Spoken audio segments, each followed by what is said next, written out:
నేను స్తోత్ర ఒకటే తీర్మానం చేసుకున్నాను, నీవు ఇచ్చిన బహుమానం అయ్యా నీ చేతిలో పెడుతున్నాను. బాధంటే ఏం లేదు, వెళ్తున్నాం, నువ్వే కార్యం చేయాలి అంటూ వెళ్ళాం. దేవుడే అద్భుతం చేశాడు. దేవునికే మహిమ కలుగును గాక. అందుని బట్టి దేవుని స్తుతిస్తున్నాం. మంచిది, చిన్న ప్రార్థన చేసుకుని దేవుని వాక్యాన్ని విందండి.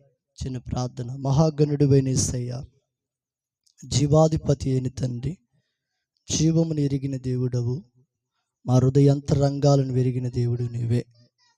నిన్ను బట్టి మేమేమిచ్చి నీ రుణమును తీర్చగలమయ్యా. తండ్రి, ఈ రాత్రి కాలమందు నన్ను, నా కుటుంబాన్ని, ఈ పరిచర్యను, సంఘాన్ని, సంఘ బిడ్డలను, నాతో కూడి ఉన్న దైవజనులను మీరు కాపాడుతూ అనేకులకు మా జీవితంలో జరిగినవి ఏ విధంగా మరి తెలియపరచడానికి తండ్రి, మనుషులు చేయలేని కార్యాలు నువ్వు చేస్తావని మేము నమ్ముతున్నాం. డాక్టర్లకు అసాధ్యమైనది, మనుషులకు అసాధ్యమైనది నీ వలన సాధ్యమవుతుందయ్యా. తండ్రి, నీ కృపను బట్టి, నీ దయను బట్టి, వాత్సల్యతను బట్టి ప్రార్థన చేస్తున్నా. ఏంటయ్యా మా ధైర్యం అని మనుషులు మమ్మల్ని అడిగినప్పుడు మేము చెప్పే జవాబు ఒకటే నాయనా, విశ్వాసము ద్వారా ఏది అడిగినను అది మీకు నేను దయచేస్తానని నీ లేఖనము ద్వారా మేము వింటూ వచ్చాం. నిజమే, మా జీవితంలో ఎన్నో విశ్వాసము ద్వారా మేము ఎన్నో చూసామయ్యా. ఎన్నో మేలులు మేము పొందుకున్నాం. కేవలం ఇది విశ్వాసం వలనే జరిగిందని మేము విశ్వసిస్తున్నాం. నీ వలనే జరిగిందని విశ్వసిస్తున్నాం. నువ్వు లేకపోతే మేమేమైపోతామయ్యా.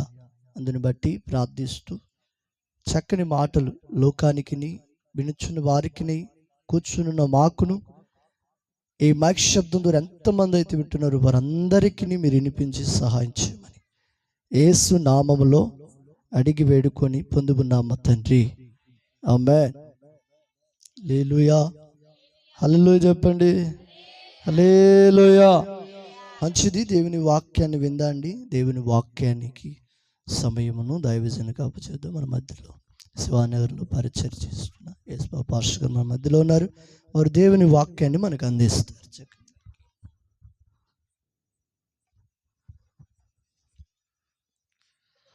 దేవునికి స్తోత్రం.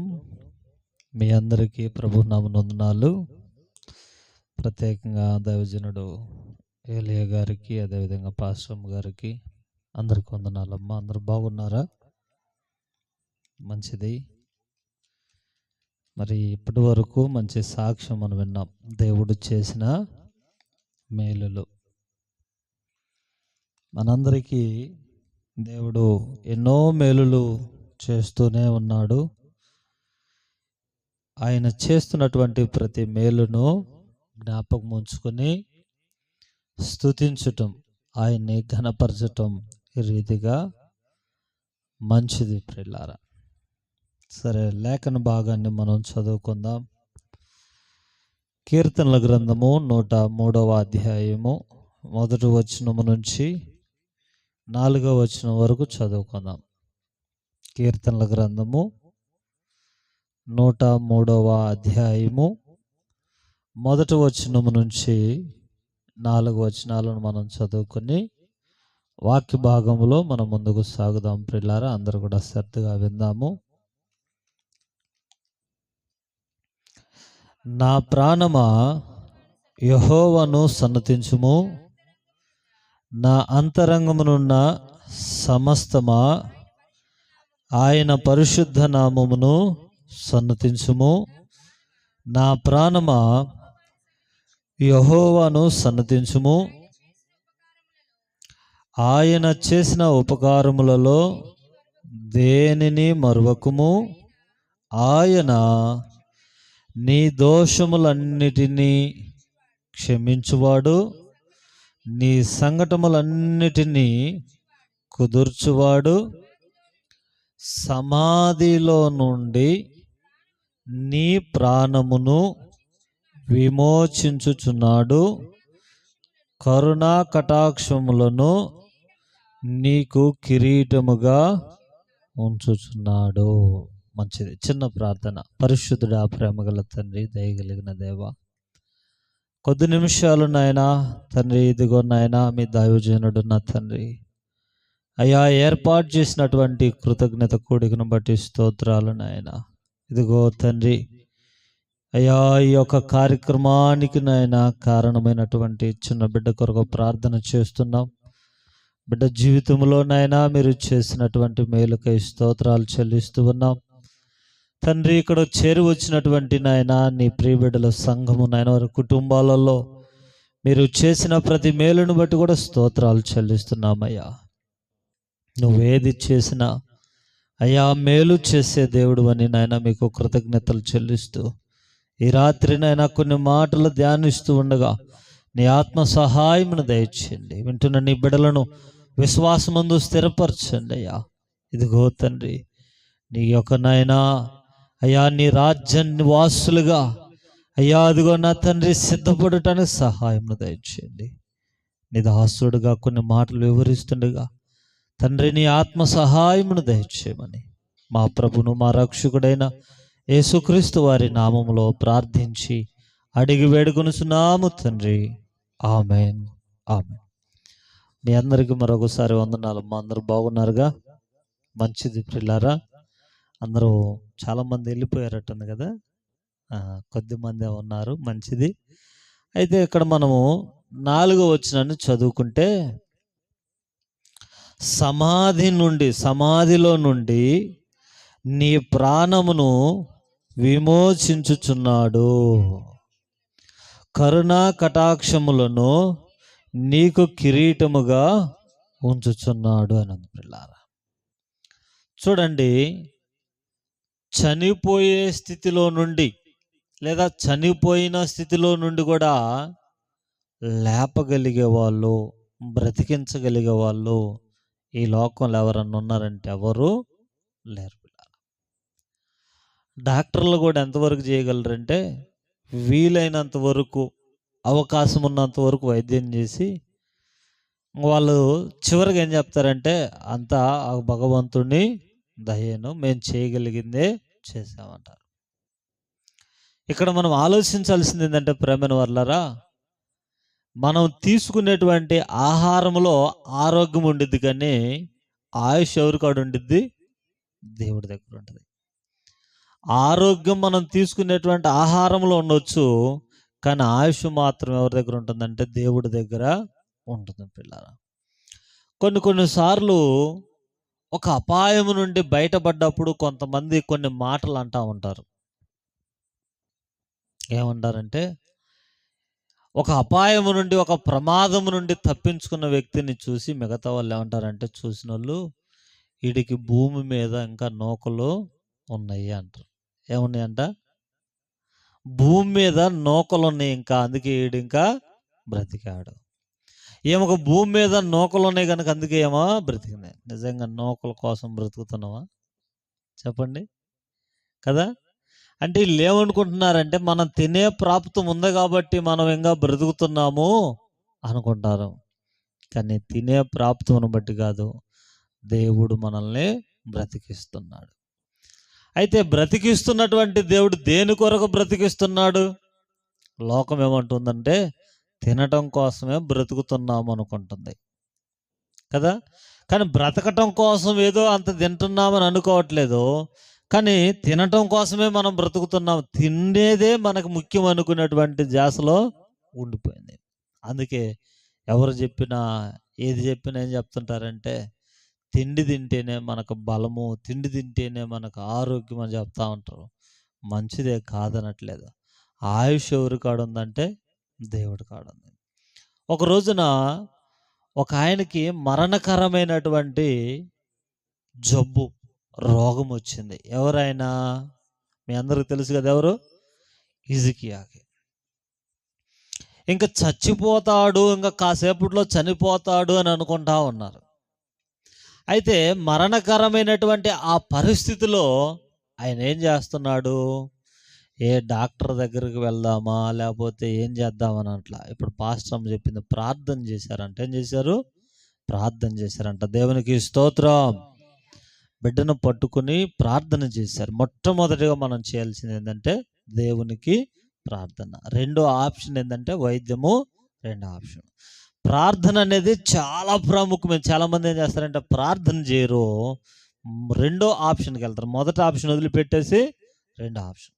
ముందు ప్రార్థన చేసుకోవటం మంచిది పిల్లలు.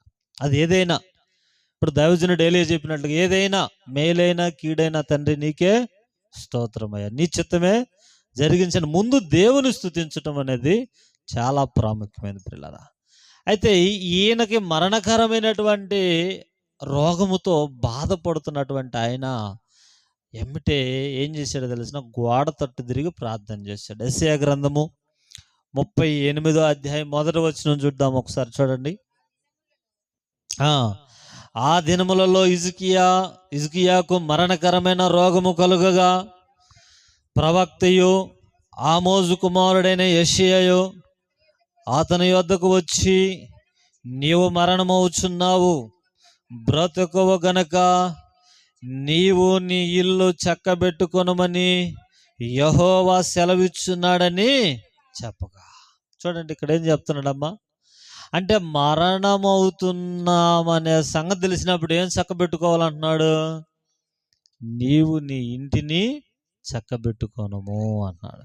చక్కబెట్టుకోవడం అంటే అర్థం ఏంటి? ఇంట్లో ఉన్న సామాన్లన్నీ సర్దుకొని చచ్చిపోమని కాదు అర్థం. ఏంటిది చెప్పండి? ఆత్మీయమైనటువంటి ఇల్లు. ఇది మీ దేహమే దేవుని ఆలయం. ఇది ఇల్లు. ఎక్కడ ఇల్లు? దేవునికి నివాసమైనటువంటి ఇల్లును మనం ఏం చేయాలి తెలిసిన? చక్కపరుచుకోవాలి. అవును, చూడండి, చాలామంది ఏదైనా ప్రాబ్లం వచ్చినప్పుడు ఎక్కువగా మనం దేవుడికి ప్రార్థన చేస్తాం. ఏదైనా ప్రాబ్లం వచ్చినప్పుడు ఇంకా మన జీవితాన్ని ఏదన్నా ఉంటే సరిదిద్దుకుందాం, సరిచేసుకుందాం అనేటువంటి ఆలోచనతో, పశ్చాత్తాపంతో చాలామంది ప్రార్థన చేస్తారు. అదే ఆ సమస్యలు, ఆ బాధలు లేవనుకోండి, ఎలా ఉన్నోళ్ళు అలానే ఉంటారు. ఇప్పుడు షర్టు మీద మరక ఏదన్నా ఉందనుకోండి, ఇప్పుడు ఏం చేస్తాం చెప్పండి? చిన్న చిన్నవి నేను పెద్ద ఇంపార్టెంట్గా తీసుకోం. చిన్న చిన్న నేనుకో ఏముంది అనుకుంటాం.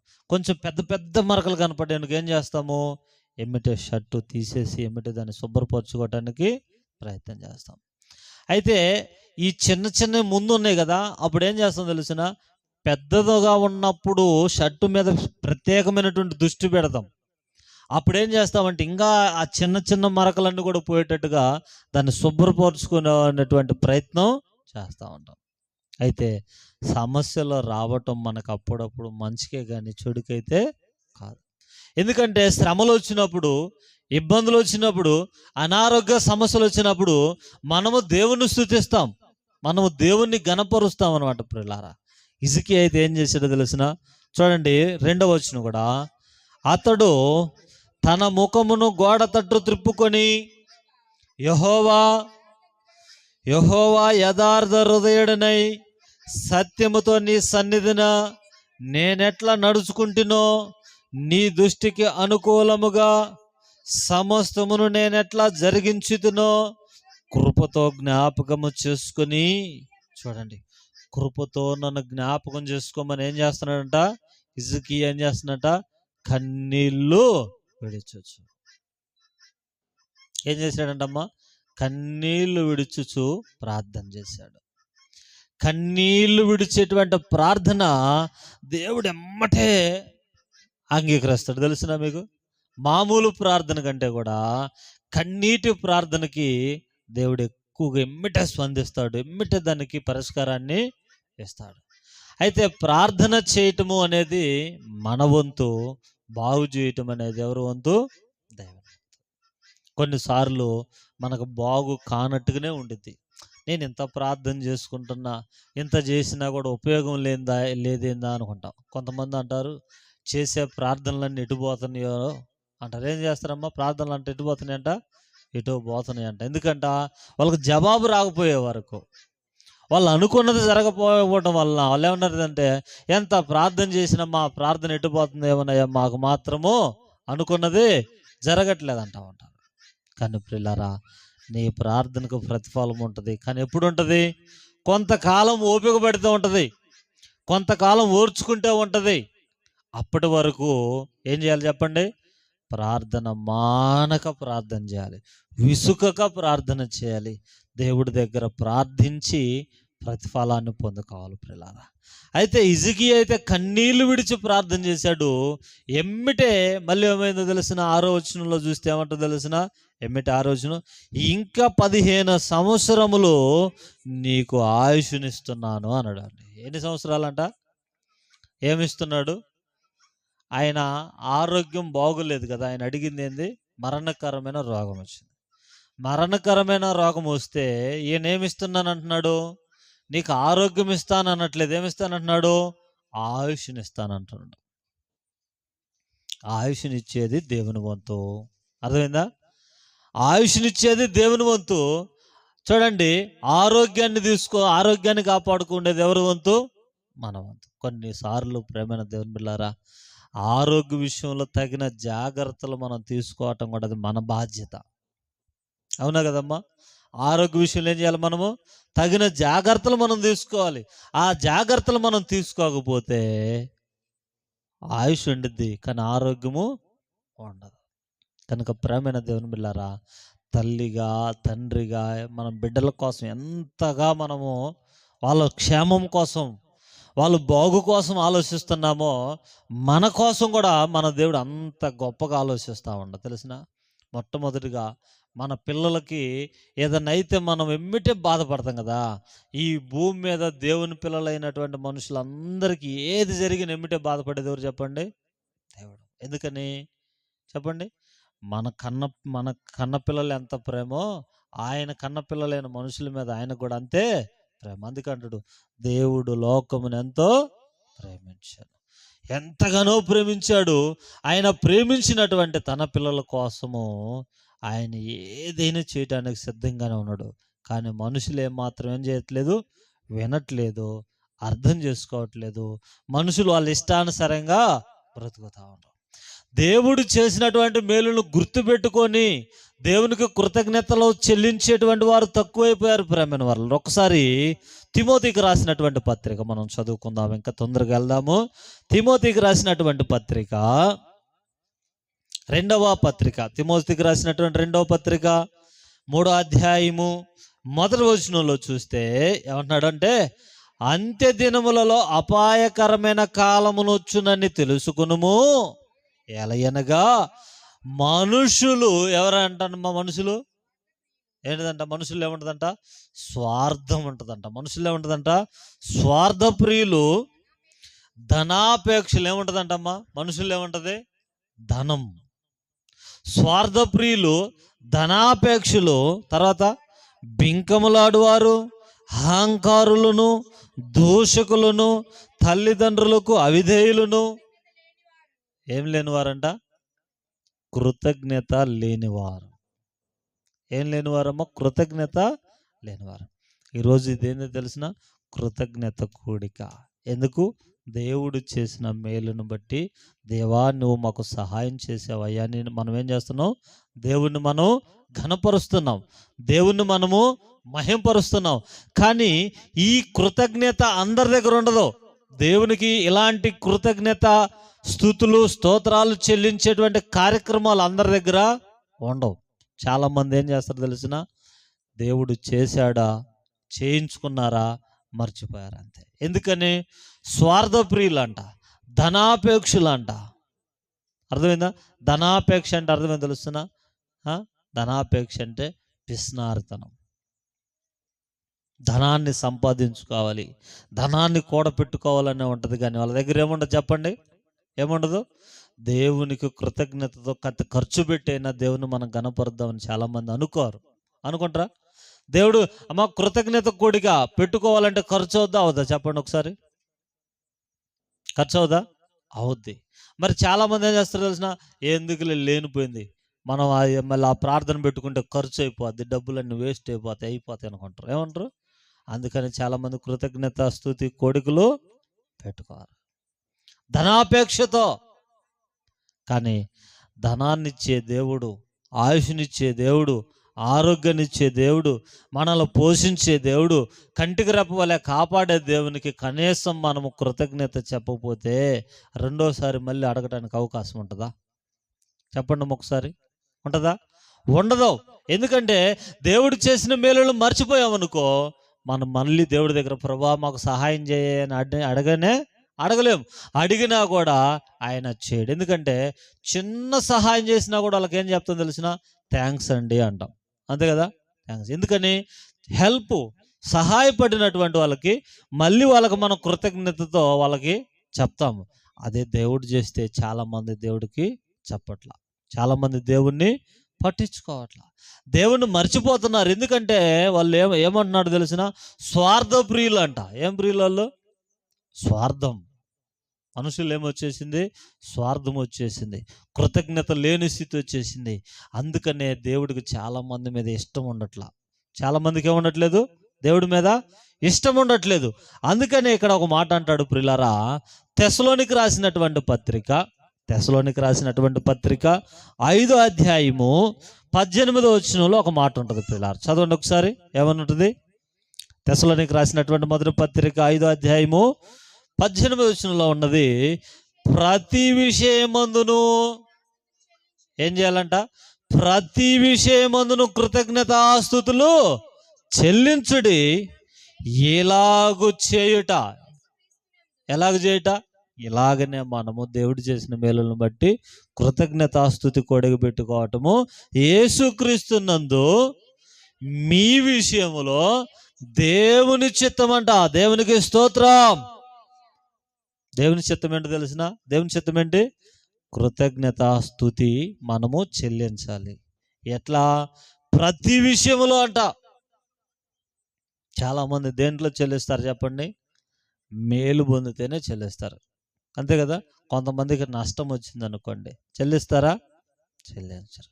కానీ నష్టంలో కూడా, బాధలో కూడా దేవునికి కృతజ్ఞతాస్తుతులు చెల్లించిన వాళ్ళు ఉన్నారు, భక్తులు. ఎవరు? వాళ్ళ పేరు చెప్పండి. ఎవరన్నా అంటే ఎవరు? నష్టపోయాడు, అన్ని ఆస్తి నష్టమైంది, పిల్లలు కోల్పోయాడు, ఇల్లులు కోల్పోయాడు, అన్నీ పోయినాయి.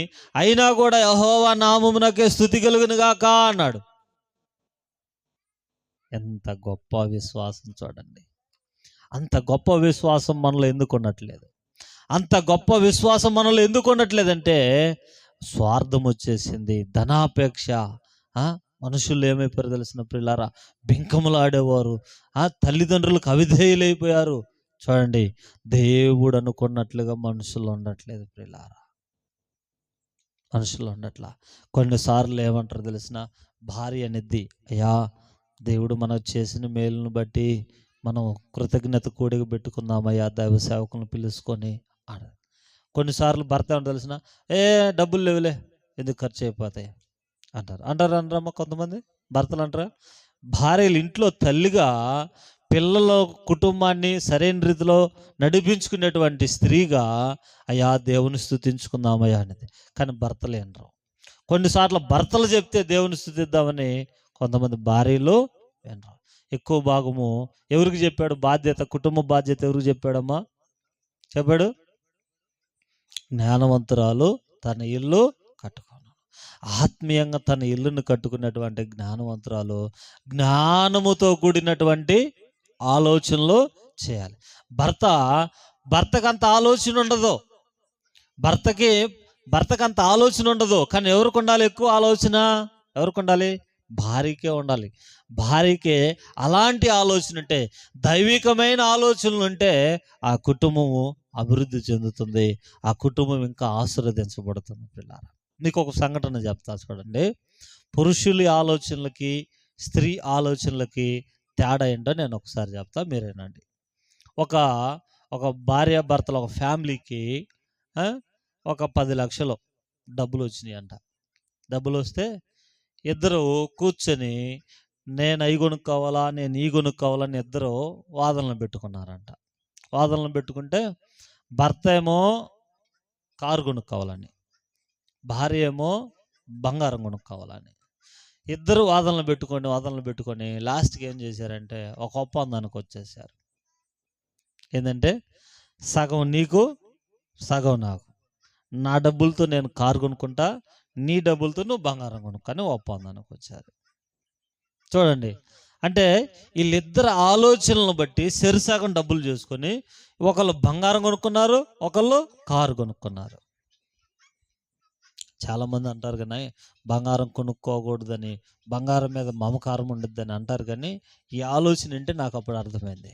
అయితే ఒక 4-5 సంవత్సరాల తర్వాత వాళ్ళకి మళ్ళీ డబ్బులు అవసరమైతే నా కారు అమ్మేద్దాము అని చెప్పి తీసుకెళ్తే 5 లక్షలు పెట్టి కొనుక్కున్న కారుని అమ్మడానికి వెళ్తే ఈ డొప్పాలు ఊడిపోయినాయి, దీనికి బ్రేకులు ఊడిపోయినాయి, దీనికి టైర్లు ఊడిపోయినాయి, అది లేదు ఇది లేదు అని చెప్పి ఎంతకు అడిగారు? 5 లక్షల రూపాయల కారుని 1,00,000 రూపాయలకి ఇస్తావా అని అడుగుతున్నారంట. ఎంత ఎంత 1,00,000 రూపాయలు. ఎంత కొన్నది? 5 లక్షలు కొన్న కారుని ఒక 4 సంవత్సరాలు తిప్పుకున్న తర్వాత అక్కడికి వెళితే ఏమైపోయింది తెలిసిన? ఏమైపోయింది? 1,00,000 రూపాయలు దీని విలువ. ఎంత నష్టం వచ్చింది అక్కడ? 5 లక్షలు కొంటే ఎంత నష్టం వచ్చింది? 4 లక్షల నష్టం. ఎవరు ఆలోచన ఇది? భర్త ఆలోచన. భార్య ఆలోచన. భార్య అన్నది ఏమంటే, సరే ఎట్లా మనకు సరిపోవు కదా, నా బంగారం, నేను కొనుక్కున్న బంగారం ఉంది కదా, దీన్ని అమ్ముదామని ఒకవేళ అడుగుదామని చెప్పి అక్కడికి వెళ్తే 5 లక్షలు పెట్టుకునుకున్న బంగారాన్ని అడికెళ్ళి ఆ కాట వేయించి అడిగితే 10 లక్షలు వస్తాయి అమ్మాయికి అంటారంట. దేవునికి స్తోత్రం. చూడండి, ఇప్పుడు 5 సంవత్సరాల తర్వాత ఎవరిది ఎక్కువ రేటు పెరిగింది అంటే ఎవరు ఎక్కువ కూడబెట్టినట్టు కదా. అందుకని కొన్నిసార్లు భార్య ఆలోచనలే కరెక్ట్గా ఉంటాయి. భర్త ఆలోచన ఏమైంది? 4 లక్షల నష్టంలోకి వెళ్ళిపోయింది. భార్య ఆలోచన ఏమొచ్చింది తెలిసిన? 5కి 5 లక్షలు పెరిగేటువంటి ఆలోచన వచ్చింది. నిజంగా చెప్పాలంటే నా పెళ్ళప్పుడు, నా మ్యారేజ్ అప్పుడు ఉంగరం ఎంత తెలిసిన? 3,500. ఎంత? 3,500. ఇప్పుడు రింగ్ ఎంత చెప్పండి?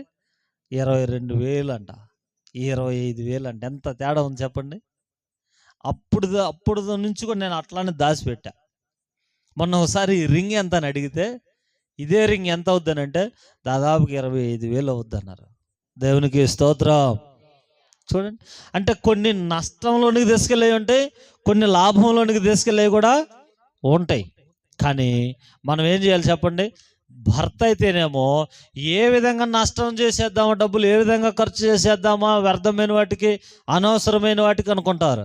కానీ భార్య ఆ బంగారం కొనుక్కున్నది, బంగారాన్ని పెట్టుకున్న రోజులు పెట్టుకున్నా అది జాగ్రత్త దాచిపెట్టుకోవడం వల్ల ఏం జరిగింది తెలుసంట? ఆ అమౌంట్ మళ్ళీ రెట్టింపు అయ్యేటువంటి అవకాశము వచ్చింది కదా. నిజంగా కదా ప్రియులారా. అందుకనే జ్ఞానము చొప్పున, అంటే బంగారం కొనుక్కోమని నేను అనట్లేదు, కానీ అలా ప్రయోజనకరమయ్యేటువంటి ఆలోచనలు చేయండి, అలా కుటుంబానికి మేలు కలిగేటువంటి ఆలోచన చేయండి. అప్పుడు ఆ బంగారాన్ని పెడితే ఆ కుటుంబం అవసరతలన్నీ కూడా తీరిపోయినాయి. కారు వల్ల నష్టం వచ్చిందా? మరి దేని వల్ల మనకు అవసరం తీరిందంటే ఆ కొనుక్కున్నటువంటి బంగారం వల్లనే వచ్చింది. అప్పుడు బంగారం కొనేటప్పుడు ఏమైనా ఉంటారు చెప్పండి ఒకసారి? తిట్టుంటారుగా, అరుసుంటారుగా. అయినా కూడా ఏం జరిగింది? ఒక రోజున అవసరానికి అదే ఉపయోగపడిందా లేదా? ఒక రోజున కుటుంబ అవసరానికి ఆ బంగారమే ఉపయోగపడింది. ఆ కుటుంబము క్షేమంగా బయటపడటానికి ఉపయోగపడింది. దేవునికి స్తోత్రం. అయితే ప్రేమైన దేవుని బిడ్డలారా, మనం ఆలోచిస్తే చూడండి, మన కుటుంబాలు క్షేమంగా ఉండాలంటే, మన పిల్లలు క్షేమంగా ఉండాలంటే, మనం సుఖంగా ఉండాలంటే దేవుని దయ, దేవుని యొక్క కృప కావాలి. మరి ఈ దేవుని దయ, ఈ దేవుని కృప కావాలంటే మనం ఏం చేయాలి చెప్పండి ఒకసారి? ఏం చేయాలి? ఒకసారి లేఖనాలలో చూడండి, ఒకసారి మనం చదువుకుంటే మనము 1 తిమోతి పత్రిక 2వ అధ్యాయం 1వ వచనాన్ని చదవండి ఒకసారి. ఏం చెప్తున్నాడో, మనము నిజంగా మనం సుఖముగా, నెమ్మదిగా, మనం సంతోషంగా బ్రతకాలంటే దేవుడు చెప్పేటువంటి మాటను మనం విందాము. ఆయన మాట ప్రకారంగా మనం ఉంటే మన కుటుంబము క్షేమంగా ఉంటుంది. చదవండి ఒకసారి. ఏమంటుంది? మనము సంపూర్ణ భక్తియు మాన్యతయు కలిగి, చూడండి, నెమ్మదిగాను సుఖముగాను బ్రతికాలంటే అన్నిటికంటే ముఖ్యముగా మనుషులందరి కొరకును, రాజుల కొరకును, అధికారుల కొరకును ఏం చేయాలంట? విజ్ఞాపనలను, ప్రార్థనలను యాచనలను కృతజ్ఞతాస్తుతులను చెల్లించవలెను అని అన్నాడు. చూడండి, ఎందుకంటే ఇవన్నీ ప్రార్థనలు, యాచనలు, కృతజ్ఞతలు ఈ దేనికోసమంట? మనము సుఖముగాను నెమ్మదిగాను బ్రతకటం కోసం మనం ఏం చేయాలంట? ఇవి చేయాలంట. చూడండి, విజ్ఞాపన ప్రార్థన, కృతజ్ఞత ప్రార్థన, దేవునికి యాచనలు అంటే సమర్పించటం, అంటే ఏదైనా దేవుడికి సమర్పించటం. ఈ చేస్తే వచ్చే ఫలితం ఏం తెలుసిన? మనం సుఖముగాను నెమ్మదిగాను బ్రతుకుతాం. అంతేనా? మనం సుఖముగాను నెమ్మదిగాను బ్రతకాలంటే ఏం చేయాలో చెప్పాడు. ఆ చెప్పిని చేస్తే మనం హ్యాపీగా ఉంటాం. కానీ చెప్పిని చేస్తాం మనం? చెప్పిని చేయం. ఏం చేస్తాము? చెప్పనే చేస్తాం మనం. అవునా కదా? ఫస్ట్ నుంచి అలవాటే కదా ఇది. అమ్మా, తినమన్నయన్నీ చాలా ఉన్నాయి, తినలేదు. తినొద్దన్నదే తింటాం. అంతే. అర్థం ఏంటి? ఏదైతే చేయొద్దంటాడో అదే చేస్తాం. ఒక ఉదాహరణ చెప్తాను చూడండి. కోడి పిల్లలను పెట్టిందంటమ్మా. కోడి పిల్లలను పెడితే ఆ కోడి పిల్ల అంటే ఏం చేస్తుందంట? కోడి పిల్లల్ని కోడిని చూశారు కదా మీరు, పెంచుతారు కదా, ఆ రెక్కల కింద కోడి పిల్లల్ని భద్రం చేసిద్దంట. తెలిసిన దేవుడు కూడా అలానే ఆయన రెక్కల కాపుదల కింద మనల్ని భద్రపరుస్తాడంట. అయితే కొన్నిసార్లు కొన్ని కోడి పిల్లలు ఏం చేస్తాయి చెప్పండి? ఆ రెక్కల కింద ఉండకుండా చిన్న పిల్లలు బుడబుడా బయటకు వస్తూ ఉంటాయి కదా. అప్పటికి దాని తల్లి పిలుస్తూనే ఉంటుంది, రెక్కల కింద పిలుస్తూనే ఉంటుంది, కానీ వింటదా? ఏందో అలా బయటకు వస్తూ ఉంటుంది, తేపక అలా బయటకు వస్తూ ఉంటుంది. బయటకు వస్తున్నప్పుడు ఏముంటుంది చెప్పండి? ప్రమాదం ఉండిద్దా ఉండదా? ఉండిద్దా ఉండదా? ఏ ప్రమాదం ఉంటుంది చెప్పండి? మనకే ప్రమాదం ఉందో తెలిసిన? మనకే ప్రమాదం ఉంది? గర్జించు సింహం వలె ఎవరిని మింగుదనా అని వెతుకుచు తిరుగుతున్నాడు. చూడండి ఒకసారి పేతురు రాసిన మొదటి పత్రిక 5వ అధ్యాయము. మనం కూడా జాగ్రత్తగా ఉండటం కోసము దేవుడు చెప్తా ఉన్నాడు. పేతురు రాసిన పత్రిక మొదటి పత్రిక 5వ అధ్యాయము 7-8 వచనాలు చూద్దాం. 7-8 వచనాలు ఏముంది? కనుక మీ చింత యావత్తు ఆయన మీద వేయుడి, నిబ్బరమైన బుద్ధి గలవారై మెలకుగా ఉండండి. మీ విరోధి అయిన అపవాది గర్జించు సింహం వలె ఎవరిని మింగుదునా అని వెతుకుచు తిరుగుతున్నాడంట. ఎవరిని మింగుదునా అని వెతుకుచు తిరుగుతున్నాడు. ఎవరు విరోధి? అది మనుషులు. మన విరోధి ఎవరు అంటమ్మా? ఎవరు? అపవాది. మరి కోడి పిల్లలకు విరోధి ఎవరు? గద్దలు, కాకులు కదా. ఇప్పుడు మనకు విరోధి సైతాను, వాటికి విరోధి ఎవరు తెలిసిన? కాకులు, గద్దలు. ఈ ఎప్పుడైతే బుడబుడ బయటకు వస్తున్నాయో ఏం చేసింది తెలిసిన? ఒక గద్ద వచ్చి టక్కున అందుకొని వెళ్ళిపోయిందంట. ఏం చేసింది? ఒక కోడి పిల్లని గద్దొచ్చి ఎత్తుకొని వెళ్ళిపోయిందంట. ఎత్తుకొని వెళ్ళిపోయినప్పుడు ఏం చేసిందమ్మా? ఎత్తుకొని వెళ్ళిపోయిన తర్వాత అదంట అట్లా ఊరంతా అట్లా పైపైన తిప్పుతా ఉందంట కోడి పిల్లని పట్టుకొని. అప్పుడు దాని నోట్లో ఉన్న కోడి పిల్ల అనుకుంటుందంట చాలా ఆనందంగా ఉందంట. దానికి తిప్పుతున్నంతసేపు ఎలా ఉంది? దానికి పైన తిప్పుతుంటే చాలా ఆనందంగా ఉందంట. అబ్బా ఎంత బాగుంది, ఊరంతా పడుతుంది నాకు, ఎంత బాగుంది ఊరు. మా అమ్మ ఎప్పుడు చూసినా రెక్కల కిందనే ఉండమంటుంది. అసలు మా అమ్మ ఇదంతా తిప్పలేదు, ఇదంతా చూపిలేదు. మా అమ్మ కంటే ఎవరు మంచిది? కాపాడే తల్లి మంచిది అనుకోరు ఎవరు కూడా. ఎవరు మంచిది అనుకుంటారు? గద్ద మంచిది అనుకుంటుంది. గద్ద ఏం చేస్తుంది? ఆకాశానికి తీసుకెళ్ళి అలా అలా అలా అలా అలా అలా అలా తిప్పుతూ ఉన్నప్పుడు చాలా సంతోషంగా ఉందంట. అబ్బా మా అమ్మ మంచిది కాదు, ఈ గద్దే మంచిది అనుకుంటుందంట. చూడండి, మనల్ని చూడండి, అంతటిని చూపించేది ఎవరు చెప్పండి? సైతానే. నిజంగా అన్నీ చూడాలా, అన్నీ చేయాలనుకునేదే సైతాన్. ఎందుకు చెప్పండి? యేసుప్రభుని కూడా ఏం చేసిందమ్మా? ఒక ఎత్తైన కొండ మీద తీసుకెళ్ళి సైతాన్ ఏం చేసింది? ఈ లోక రాజ్యములన్నీ చూపించేసిందంట. చూపించేమన్నా తెలిసిన? నువ్వు నా కాళ్ళకు మొక్కితే ఇదంతా నీకు ఇచ్చేస్తానంట. అంటే మొత్తాన్ని చూపిస్తుంది ఎవరు తెలిసిన? సైతాను. కానీ కోడి ఏం చేసింది తెలిసిన? దగ్గర పెట్టుకుంటుంది. కోడి తల్లి ఏం చేస్తుంది? పిల్లల్ని దగ్గర పెట్టుకుంటుంది. ఇటు నుంచి ఏ శత్రువు వస్తాడో, ఎక్కడ నా పిల్లల్ని పట్టుకొని పోతాడని ఏం చేస్తుంది తెలిసిన? ఆ తల్లి అనేటువంటి కోడి వాటిని ఏం చేస్తుంది? చాలా భద్రంగా కాపాడు. కానీ ఈ పిల్లలకి తెలియక అటు బయటికి వెళ్ళే వరకు సైతాను గద్ద వచ్చినట్టుకు వచ్చి అందుకొని పోయి పైన తిప్పుతా ఉందంట. పైన తిప్పుతున్నప్పుడు అనుకుంటుంది, ఏమనుకుంటుందంటే మా అమ్మ మంచిది కాదు, ఎవరు మంచిది అనుకుంటుంది? గద్దే మంచిది, ఎందుకంటే నాకు ఊరంతా చూపిస్తుంది, గాల్లో తిప్పుతుంటే నాకు చాలా హ్యాపీగా ఉంది అనుకుంటుంది. కానీ ఎంతసేపు తిప్పిద్దమ్మా చెప్పండి? పొద్దుగుకులు తిప్పిద్దా? రోజు తిప్పిద్దా? ఒక 2-3 రౌండ్లు అటు ఇటు తిప్పినప్పుడు కళ్ళు తిరుగుతాయి. కళ్ళు తిరుగుతూ ఉంటాయి కదా కోడిపిల్లకి. అప్పుడు తీసుకెళ్ళి ఎక్కడ పెట్టిద్ది? ఒక చెట్టు మీద పెట్టి, ఏడబెట్టిద్ది కాలు?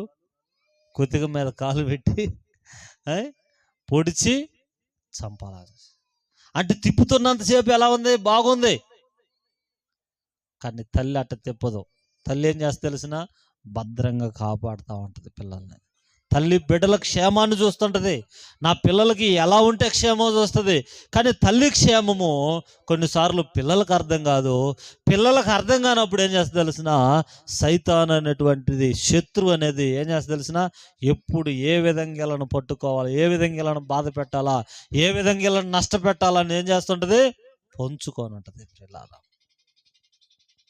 అందుకనే ఏబు గ్రంథంలో ఒక మాట ఉంటుందమ్మా. ఏబు గ్రంథం మనం చూడండి. ఏబు గ్రంథంలో తండ్రి తన పిల్లల విషయంలో ఏకూజామున లెగిసి వాళ్ళ కోసం ప్రార్థన చేసేవాడు అంటమ్మా. చూడండి ఒకసారి ఏబు గ్రంథం 1వ అధ్యాయంలో అనుకుంటా చూడండి. వారి వారి విందు దినములు పూర్తి కాగా తన కుమారులు పాపము చేసి తమ హృదయములలో దేవుణ్ణి దూషించరేమో అని వారిని పిలువనంపి వారిని పవిత్రపరిచి అరుణోదయమున లేచి అంట. దేవునికి స్తోత్రం. ఎప్పుడు లేచాడంటమ్మా చెప్పండి? అరుణోదయం అంట. అంటే ఉదయాన్నే లేచి ఏం చేస్తున్నాడంట? దేవునికి ప్రార్థన చేస్తున్నాడంట. ఉదయాన్నే లేచి ఏం చేస్తున్నారు? ప్రార్థన చేస్తున్నారంట. ఎందుకు చేస్తున్నారు చెప్పండి? ఎవరి కోసం చేస్తున్నారు? ఎవరి కోసం? పిల్లల కోసం, కుటుంబ క్షేమం కోసం కదా. కుటుంబ క్షేమం కోసం ప్రార్థన చేస్తున్నారు. ఎందుకు చేయాలి చెప్పండి?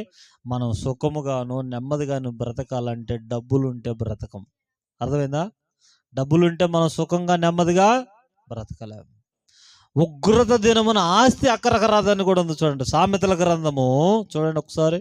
సామెతల గ్రంథం 11వ అధ్యాయము 4వ వచనం చూడండి అమ్మా. ఒక ఆపద వస్తే, లేదా ఒక శ్రమ వస్తే, లేదా ఒక కష్టం వస్తే దేవుని దయ ముందు అవసరము. ఆస్తి కూడా అక్కరకు రాదంట పిల్లలు. చదవండి ఒకసారి 11వ అధ్యాయము 4వ వచనం. ఏమన్నాడు? ఉగ్రత దినమందు ఆస్తి అక్కరకు రాదు. చూడండి, ఉగ్రత దినమందు ఏమరాదంట? ఆస్తి అక్కరకు రాదు. నీతి చూడండి, నీతి అయితే మాత్రం ఏం చేస్తుందంటమ్మా? మరణము నుండి రక్షిస్తుందంట. డబ్బులుంటే, ఆస్తులుంటే మరణము నుండి మనల్ని రక్షించలేవు. చాలా మంది అనుకుంటారు చెప్పండి, డబ్బులుంటే మనం బ్రతుకుతాం అనుకుంటా ఉంటారు అమాయకులు. కానీ డబ్బుల వలన మనం క్షేమంగా బ్రతకలేం ప్రియులారా. ఏముండాలి తెలిసిన? దైవ నీతి, దేవుని దయ, దేవుని కరుణ, దేవుని కటాక్షం మనకుంటే మనము బ్రతుకుతాం ప్రేమైన వాళ్ళారా. అయితే చాలా మందిలో ఏం లేదు తెలిసిన? కృతజ్ఞత భావం అనేది లేదు. ఈ రోజుల్లో మేలు పొందినటువంటి వారే తిరిగి ఏం చేస్తున్నారు తెలిసిన? ద్వేషిస్తారు. మన దగ్గర సహాయం తీసుకుని కూడా మనల్ని నిందిస్తారు, మనల్ని అవమానపరుస్తారు కదా. అలాంటి వాళ్ళని చూసినప్పుడు మీకు చాలా బాధ వేసింది. ఒకప్పుడు ఇలా కోసం ఎంతో ప్రార్థన చేశామే, ఈ రోజును చూడు కనీసం పలకరించకుండా వెళ్తున్నారు, ఈ రోజును చూడండి వాళ్ళు ఎలా ఉన్నారని కొన్నిసార్లు బాధ వేసింది. అవును, వాస్తవమే. మనం ప్రార్థన చేస్తాం, మనం ఎన్నో మేలులు చేస్తాం, ఎంతో సహాయం చేస్తాం. కానీ వాళ్ళు ఏం చేస్తారో తెలిసిన? కొన్ని రోజులకి మన మీద ఏం చేస్తారు? తిరుగుబాటు చేస్తారు. ఏం చేస్తారు? మనం ప్రేమ చూపిస్తే ప్రేమకు ప్రతి వాళ్ళు ఏం చేస్తారో తెలిసిన? ద్వేషం చూపిస్తారు. అంటే హేళన చేయటం, ఎగతాళి చేయటం, ఘోరంగా మాట్లాడటం, చెడుగా మాట్లాడటం, ఇలాంటి చేస్తారు. ఎందుకు అలా చేస్తున్నారంటే వాళ్ళలో ఏం లేదు? కృతజ్ఞత భావము లేదు. దేవుడు చాలా మేలులు చేస్తే నాకు తెలిసిన కుటుంబానికి వాళ్ళు ఏం చేస్తారో తెలిసిన? దేవుడు చేసిన మేలులు అన్ని పొందుకొని ఇంకా ఏమంటారు తెలిసిన? దేవుడు మాకేం చేసిండయా అంటారు. వాళ్ళకి ఎన్ని మేలులు చేశాడో, ఎన్నో మేలు చేసినా కూడా వాళ్ళకి ఏం లేదు, తృప్తి లేదు. చేసిన మేలుకు కృతజ్ఞత లేకుండా దేవుడు మాకు ఏం చేసిండయ్యా, మాకు ఇంకా ఇల్లు కావాలా, లేదా మాకు ఇంకా అది కావాలా, మా పిల్లలకు పెళ్ళి కావాలా, మాకు ఉద్యోగం కావాలని ఇంకా ఇంకా ఇంకా ఇంకా అడుగుతూనే ఉంటారు. కానీ దేవుణ్ణి ఇచ్చిన దానికి దేవుని కృతజ్ఞతగా చెప్పట్లేదు. మీకు తెలుసో తెలియదమ్మా, యేసు ప్రభు దగ్గరికి 10 మంది కుష్ఠరోగులు ఉన్నారు. 10 మంది వచ్చారు. ఒకసారి ఏమంటారు తెలిసిన, అయ్యా యేసుప్రభా మమ్మల్ని బాగు చేయయ్యా అని అడిగారు. అంతకుముందు వాళ్ళ పరిస్థితి ఏంది? ఎంతో దయనీయమైన పరిస్థితి. అప్పుడు ఆ కుష్టి రోగంతో ఉన్నటువంటి వాళ్ళని ఎవరో దగ్గరికి రానియరు. ఆ కుష్టి రోగంతో ఉన్నప్పుడు ఊరు బయట ఉండాలి. వాళ్ళ పరిస్థితి ఎంతో భయంకరమైన పరిస్థితి. అయితే ఒక రోజున దారిన యేసు ప్రభు వారు వెళ్తుంటే, లూకా సువార్త 17వ అధ్యాయము మనం చూస్తే ప్రియులారా 12వ వచనం చూస్తే, ఆ మార్గమున యేసు ప్రభు వెళ్తా ఉన్నప్పుడు ఏమడుగుతారంటే, అయ్యా యేసు ప్రభా మమ్మల్ని కరుణించువా, మమ్మల్ని కాపాడయ్యా అని అడుగుతారు. మమ్మల్ని కాపాడయ్యా అని అడిగితే ఏం చేశాడంటే యేసు ప్రభు, సరే పోన్లే బాగుపడాలని ఆయన మాట మాత్రమే సెలవిస్తాడు. ఏమంటాడు చెప్పండి? మాటే, సరే మీరు వెళ్ళండి, మీరు బాగుపడతారు, వెళ్ళండి అంటాడు. చదవండి మా మాట చదువుకుందామా. ఆయన 12వ వచనం, ఆయన ఒక గ్రామంలోనికి వెళ్ళుచుండగా 10 మంది కుష్ఠ రోగులు ఆయనకి ఎదురుగా వచ్చి దూరముగా నిలిచి, యేసు ప్రభువా మమ్మను కనికరించుమని కేకలు వేశారంట. అమ్మ ఏం చేశారమ్మ? వాళ్ళ ముందు కేకలు వేశారంట. యేసు ప్రభువా మమ్మల్ని కరుణించయ్యా అని కేకలు వేశారంట. ప్రియులారా, కేకలు వేసినటువంటి వాళ్ళు కేకలు వేస్తే యేసు ప్రభు వారు ఏం చేశాడంటమ్మా? ఆయన వారిని చూసి, మీరు వెళ్ళి మిమ్మును యాజకునకు కనపరుచుకున్నాడని వారితో చెప్పెను. వారు వెళ్ళుచుండగా శుద్ధులయ్యారంట. వెళ్తుండగానే వాళ్ళు ఏమయ్యారంట? బాగుపడ్డారంటమ్మా. వెళ్తుండగానే ఏమైపోయింది? వాళ్ళు బాగుపడ్డారు. బాగయ్యారు కదమ్మా. బాగైనప్పుడు ఏం చేయాలి చెప్పండి? ఇప్పుడు చెప్పండి అమ్మా, బాగైన తర్వాత ఏం చేయాలా? చాలామంది బాగులేదు పాస్టర్ గారు, మా కోసం ప్రార్థన చేయండి అంటారు. ప్రార్థన చేస్తూ ఉంటాం మేమేమో. వాళ్ళకు బాగైందయ్యా మాకు బాగైందని కూడా చెప్పరు. ఇంకా అదేందా, మేమేమో ప్రార్థన చేస్తున్నట్టాం. ఒక దైవజనుడి గురించి చెప్తా చూడండి. ఒక దైవజనుడికి ఒక ఆమంట, అయ్యా మా అల్లుడు అలిగిపోయాడు, మా కూతురు ఏడుస్తూ ఉంది, అయ్యా నువ్వు ఉపవాసం ఉండి ప్రార్థన చేయయ్యా మా అల్లుడు రావటానికి అన్నదంట. ఏముంది? మా అల్లుడు మళ్ళీ తిరిగి రావటానికి ఉపవాసం ఉండి ప్రార్థన చేయనంట. అప్పటికే పాపం దైవజనుడు ఉపవాసంతో ఉండి ప్రార్థన చేస్తూ ఉన్నాడంట. ప్రార్థన చేస్తూ ఉంటే ఆమె వచ్చే ముందుగా కొంచెం అన్నం తిందాం అనుకుంటున్నట. ఆమె వచ్చి, అయ్యా మా అల్లుడు అలిగిపోయిండు, మా కూతురు ఏడుస్తూ ఉంది, నువ్వు ఉపవాసం ఉండి ప్రార్థన చేయని లేకనే పాము వండుకున్న అన్నం, తిందామనుకున్న అన్నం కూడా పక్కన పెట్టేసి చర్చిలో కూర్చొని ప్రార్థన చేస్తూ ఉన్నాడంట. ఆ రోజంతా గడిచిపోయిందంట. ఇంకా ఆ నైట్ అంతా గడిచిపోయిందంట. తెల్లవారి వరకు కూడా ప్రార్థన చేసి ఆకలి అవుతా ఉందంట దైవజనుడికి. ఇంకేందబ్బా ఆమె అల్లుడు వచ్చిందా రాలేదా అసలు ఏ సంగతి చెప్పలేదే, నాకేమో ఆకలి అవుతుంది, సరే పోయి చూసి అని వద్దాం, ఇంతకు అసలు ఏందో పరిస్థితి అడుగు వద్దాం అని చెప్పలేదు కదని ఇంటికి వెళ్ళిందంట. ఇంటికి వెళ్ళాక వాళ్ళ అల్లుడు వచ్చిందంట.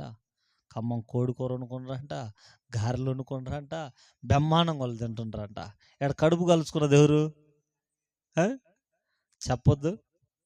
అయ్యా నువ్వు ప్రార్థన చేసావు, మా అల్లుడు వచ్చాడు, సంతోషంగా ఉన్నారయ్యా అని అవసరమైతే ఒకవేళ ఆ వండుకుందాన్ని కొద్దిగా తీసుకొచ్చి ఇవ్వాలా లేదా? ఇవ్వకపోతే ఇవ్వకపోయిండ్రు, కనీసం మా అల్లుడు వచ్చినాయని ఫోన్ అన్న చేయొచ్చుగా. ఇంకా ప్రార్థన ఆపేసి కాస్త అన్నం తినోళ్ళేగా. కానీ చెప్పరు, చాలామంది ఏం చెప్పరు. ఎందుకు లేదంటే నీ సావు నువ్వు చావు, ప్రార్థన చేయమన్నాం కదా, నీ బాధ నువ్వు పడు, మా బాధ మేము పడతామని వీళ్ళు ఆనందంలో వీళ్ళు ఉండిపోయారట. కొంతమంది అలా కూడా ఉంటారు పిల్లారా. కనుక ఇక్కడ మనం ఆలోచించాల్సిన విషయం ఏంటంటే పిల్లారా, దేవుడు చేసినటువంటి మేలులను మళ్ళీ మనం ఏం చెప్పాలా? తిరిగి దేవుడికి కృతజ్ఞత చెప్పాలి. జరిగిన మేలు, నాకు జరిగింది మేలు అని చెప్పుకోవటంలో దేవునికి మహిమ ప్రియులారా. ఈ రోజున దైవజనురాలు ఆమెకున్నటువంటి ప్రాబ్లం గురించి చెప్పింది. దేవుడు స్వస్థపరిచాడని, తన బిడ్డ విషయంలో, కుటుంబ విషయంలో దేవుడు చేసిన మేలుల్ని సంఘం ఎదురు చెప్పటం, ఇది దేవునికి మహిమ ప్రియులారా. దేవుడు ఎంత గొప్ప కార్యాలు మన జీవితాల్లో చేస్తాడని విశ్వాసం మిగతా వాళ్ళకు కూడా కలిగించే రీతిగా మనం చెప్పడం మంచిది ప్రియులారా. అయితే ఈ 10 మంది శుద్ధులయ్యారు. 10 మంది కుష్టి రోగులు శుద్ధులైన తర్వాత వచ్చి చెప్పిన వాళ్ళు ఎంతమంది అమ్మా? ఎంతమంది? 9 మందా? ఒక్కడు తప్పిపోయిండు. ఒకవేళ ఏదో ఆ 99 100 గొర్రెల్లో ఒకటి తప్పిపోయినట్టు ఒకటి తప్పిపోయిండు అనుకో, అంటే సరే పోన్లో ఒకడు అనుకోవచ్చు. కానీ ఒకటి కాదు.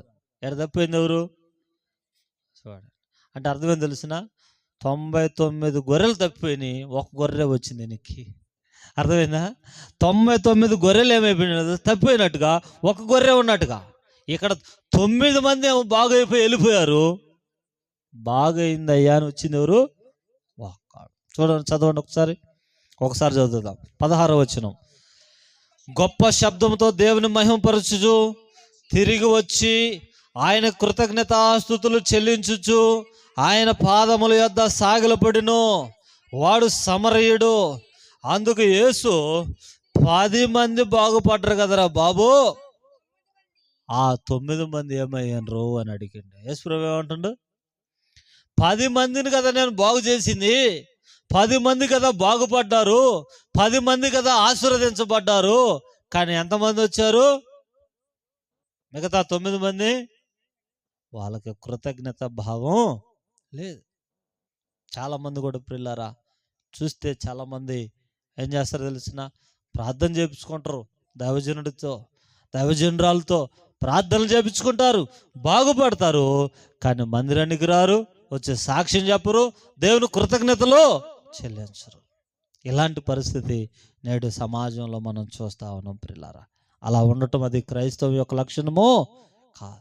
దేవుణ్ణి మహిమపరిచే వాళ్ళు కావాలి, దేవుని ఘనపరిచే వాళ్ళు కావాలి. వారే కావాలని దేవుడు ఏం చేస్తున్నాడు? కోరుకుంటున్నట్టు. చివరిగా తెస్సలోనికి రాసిన పత్రికలు ఆ మాట చదువుకొని మనం ప్రార్థన చేసుకుందాం.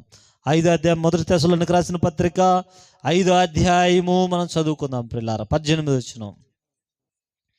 తెస్సలోనికి రాసినటువంటి మొదటి పత్రిక 5వ అధ్యాయం 18వ వచనంలో, ప్రతి విషయమందును కృతజ్ఞతాస్తుతులు చెల్లించుడి, ఎలాగు చేయుట యేసుక్రీస్తునందు మీ విషయములో దేవుని చిత్తము అంట. దేవునికి స్తోత్రం.